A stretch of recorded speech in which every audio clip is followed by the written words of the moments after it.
Marcelo partió con todo su ejército y se dirigió hacia Siracusa. Atacó la ciudad simultáneamente por tierra y por mar. Puso al frente de las fuerzas terrestres a Apio, mientras que él mismo comandaba una flota de 60 naves, equipadas con todo tipo de armas y proyectiles.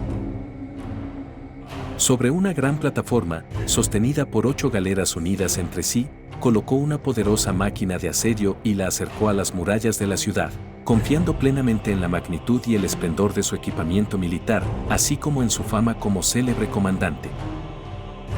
Sin embargo, todo aquel imponente aparato resultó insignificante frente a Arquímedes y sus ingeniosas máquinas. Arquímedes no se había dedicado a construirlas como una ocupación principal y honorable, sino que las consideraba más bien una aplicación práctica de la geometría, que estudiaba por puro placer. Cuando los romanos iniciaron su ataque por mar y por tierra, los siracusanos quedaron paralizados por el miedo. Estaban convencidos de que nada podía resistir una ofensiva tan brutal. Pero entonces Arquímedes puso en marcha sus máquinas. Contra las fuerzas terrestres volaron toda clase de proyectiles y enormes bloques de piedra que caían con un estruendo y una velocidad increíbles, haciendo imposible cualquier resistencia. Al mismo tiempo, desde las murallas de la ciudad se desplegaron grandes vigas que se abatían de improviso sobre los barcos enemigos. Algunas naves se hundían bajo el peso de enormes bloques que caían desde lo alto. Otras eran atrapadas por ganchos de hierro, con forma de pico de grúa, elevadas en el aire y luego soltadas bruscamente, de modo que se hundían de popa. Otras más eran alzadas mediante mecanismos extraordinariamente audaces e ingeniosos y luego estrelladas contra las rocas al pie de las murallas, destruyendo las embarcaciones y a sus tripulaciones. Hubo incluso momentos en que un barco era sacado del agua y mantenido suspendido en el aire como una visión aterradora, mientras su tripulación era lanzada en todas direcciones. Luego la nave caía vacía contra las murallas o era liberada para quedar a la deriva sobre las olas. En cuanto a la máquina de asedio que Marcelo había colocado sobre la plataforma flotante, cuando se aproximó a la muralla, aún encontrándose a cierta distancia, fue alcanzada por un proyectil de piedra de 10 talentos, luego por otro y otro más. Algunos de esos impactos fueron tan violentos que incluso las olas generadas por ellos sacudieron y dañaron seriamente los cimientos de la máquina.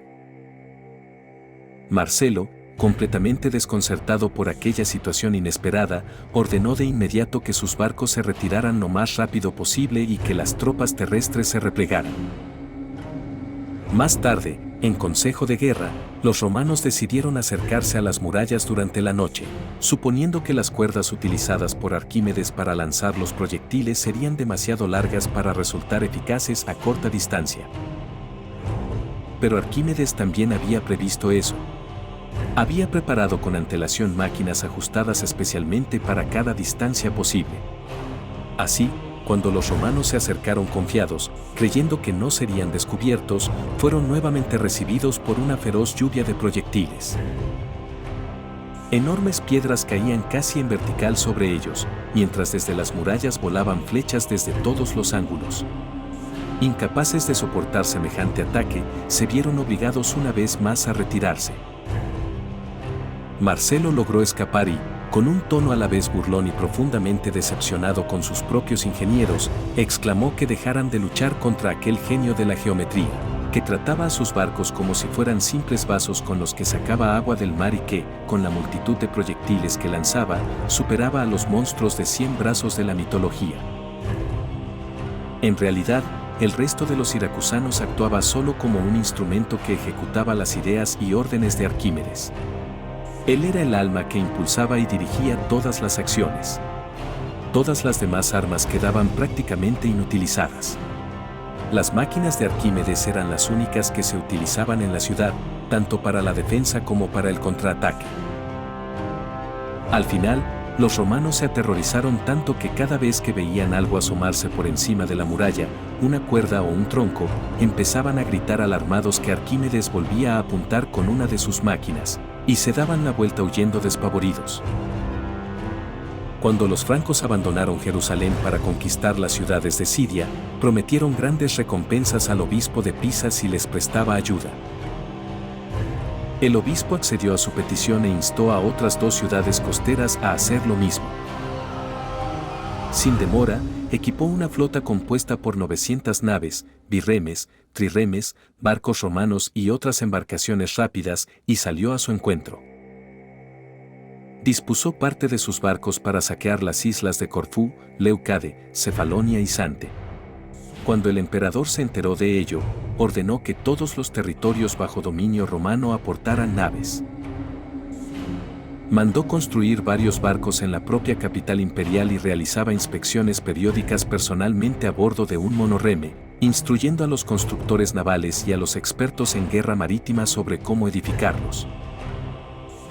Sabiendo que los pisanos eran extremadamente hábiles en la guerra naval y temiendo un enfrentamiento directo, ordenó que en la proa de cada nave se colocara una cabeza de león u otro animal terrestre, fabricado en hierro, con la boca abierta y dorada, para darle un aspecto amenazante.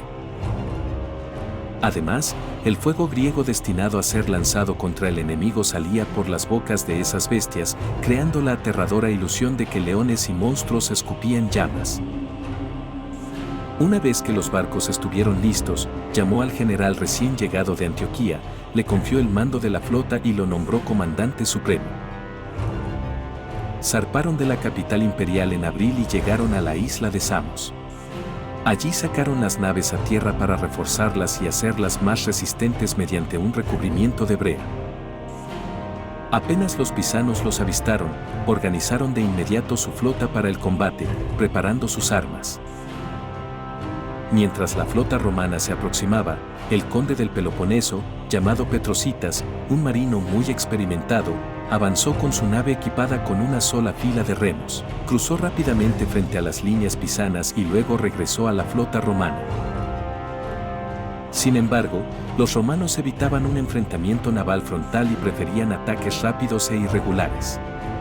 Landolfo se lanzó contra los barcos pisanos y arrojó fuego sobre ellos, pero debido a su falta de puntería solo desperdiciaba sus esfuerzos. Luego, el conde de Limón atacó con valentía una nave enemiga mayor por la popa, aunque quedó atrapado en su timón y estuvo a punto de ser capturado.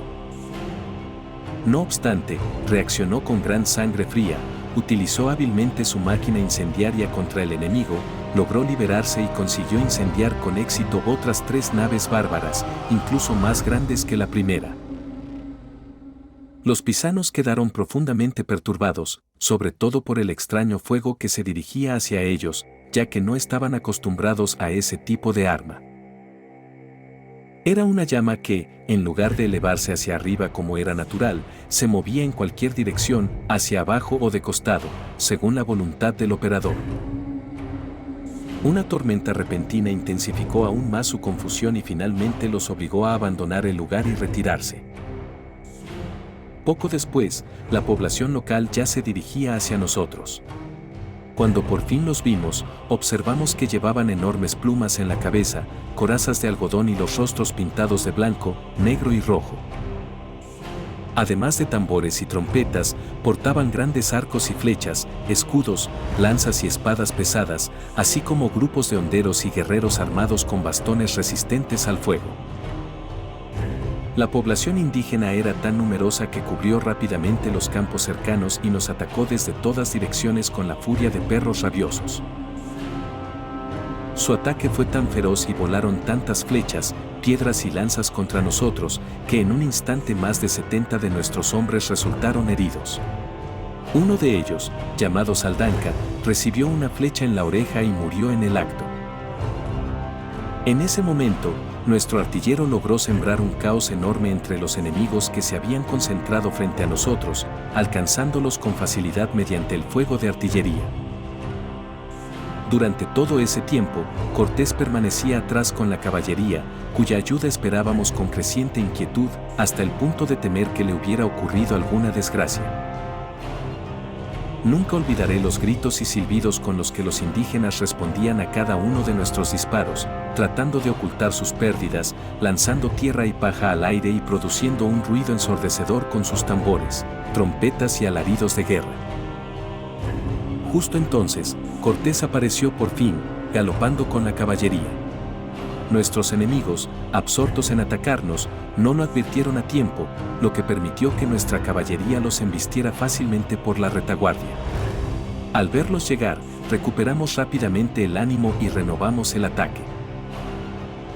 Los indígenas, que nunca antes habían visto caballos, quedaron tan atónitos que imaginaron que el caballo y el jinete formaban un solo ser. Aterrados por aquella visión, abandonaron la llanura y se retiraron hacia terrenos más elevados.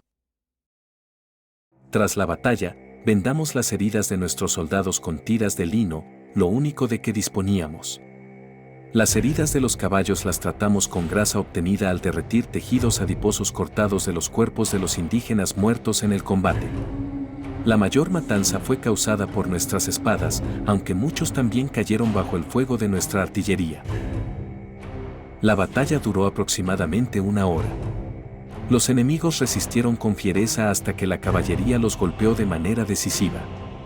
Cortés, que siempre aprovechaba cualquier circunstancia, nos dijo con una sonrisa que los indígenas temían más a nuestros caballos y creían que ellos, junto con nuestras armas, eran los que ganaban las batallas. Luego añadió que tenía una idea que reforzaría aún más esa impresión. Ordenó traer la yegua de Juan Sardinka, que había parido recientemente a bordo, y atarla donde él se encontraba. Después, que trajeran también el semental del músico Ortiz, un animal muy fogoso que no tardaría en notar la presencia de la yegua. Cuando eso ocurriera, debían alejar a ambos caballos de la vista y del oído de los caciques mientras él hablaba con ellos. Ordenó asimismo que se cargara nuestro cañón más grande con pólvora y balas. Poco después del mediodía llegaron 40 caciques en una procesión solemne y elegante, vestidos según sus costumbres. Saludaron cortésmente a Cortés y a todos nosotros, nos perfumaron con incienso, pidieron disculpas por lo sucedido y prometieron amistad en el futuro. Cortés les respondió por medio de nuestro intérprete Aguilar, con expresión firme, recordándoles cuántas veces les había ofrecido la paz y cómo, debido a su obstinación, habíamos estado a punto de destruirlos junto con sus ciudades. También les declaró que éramos súbditos de un rey y señor poderoso, el emperador Carlos, quien nos había enviado a estas tierras con la orden de proteger y defender a todos los que se sometieran a la autoridad imperial. Pero si se negaban, serían bombardeados, pues aún estábamos resentidos por el ataque que habíamos sufrido.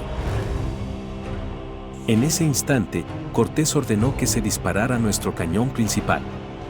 El estruendo fue como un trueno repentino, y el proyectil silbó con claridad sobre las colinas, ya que era mediodía y el aire estaba completamente en calma.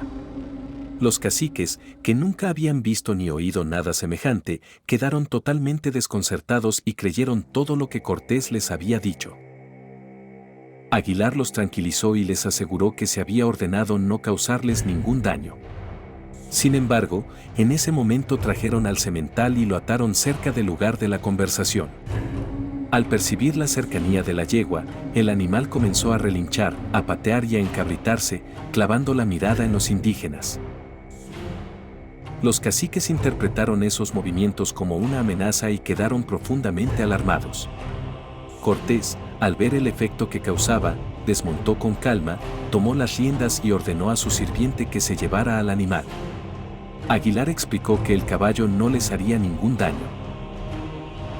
Tras una animada conversación, los caciques se marcharon convencidos y prometieron regresar al día siguiente con regalos. A continuación, el relato da paso a una carta en la que se describen armas submarinas secretas, dispositivos de torpedos, pruebas trágicas, tripulaciones ahogadas y el hundimiento de naves enemigas, así como propuestas para construir máquinas similares, reforzar la vigilancia y ofrecer recompensas por su destrucción. Finalmente, la narración pasa a describir un nuevo medio de combate en el campo de batalla, enormes máquinas metálicas con orugas que aparecen por primera vez desde la oscuridad, escupiendo fuego y balas. Siembran el terror y la confusión tanto entre el enemigo como entre las propias tropas, mientras van cambiando poco a poco el curso del enfrentamiento. Uno de esos gigantes de acero avanza de forma imparable, derribando todo a su paso y sembrando el pánico, mientras otro se avería y su tripulación, completamente imperturbable, abandona la máquina, la examina con tranquilidad y hasta se prepara una taza de té en medio del caos del combate. Para ellos, la batalla ya había terminado.